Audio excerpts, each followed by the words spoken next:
They call themselves ultra-conservative Islamist protesters, climbing the wall of the U.S. Embassy in Egypt's capital, Cairo, bringing down the American flag, replacing it with a black flag that looked a lot like the Al-Qaeda flag, all in protest of a video attacking Muhammad, Islam's prophet. It was a video apparently made by someone in the U.S., an anti-Islam activist, and the video has been shown in Egypt.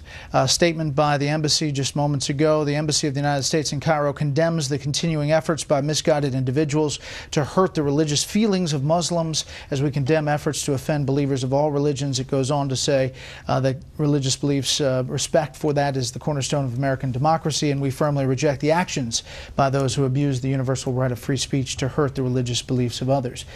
Charles, what about this and what it means? That statement is an embarrassment. That's a hostage statement. That's a mob of Al-Qaeda sympathizers in Egypt forcing the United States into making a statement essentially of apology on 9/11 of all days for something of which we are not responsible. I would issue a statement saying to the mob, go to hell. The way America works, where the way a democracy works, is that everybody has a right to express themselves. We don't police our speech.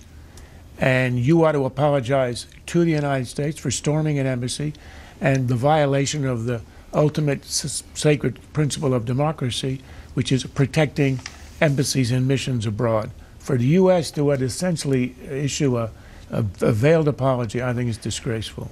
Juan, the U.S. consulate in Libya apparently was attacked this afternoon as well.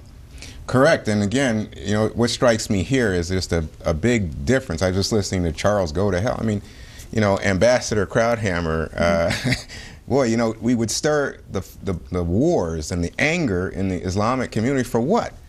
To simply say, hey, listen, we understand this may have been offensive to some Muslims. That's not by any way backing down or an act of somehow cowardice on the part of the U.S. government to the apologize for every statement it's not, and it was American made? No, and we shouldn't apologize. But clearly, when you are involved, if we saw Muslims attacking Christians, we would say something is wrong, and we have said something is wrong. And all we're saying is there's no intent to be offensive, and please understand that this is not official U.S. government issue. This didn't come from the government. John. Yeah, I think the statement is absolutely fine if it came out on September 10th and it was a condemnation of this video. Just to let it be known, hey, this isn't us, this is what happens, you know, we don't approve of this if it's making you all mad.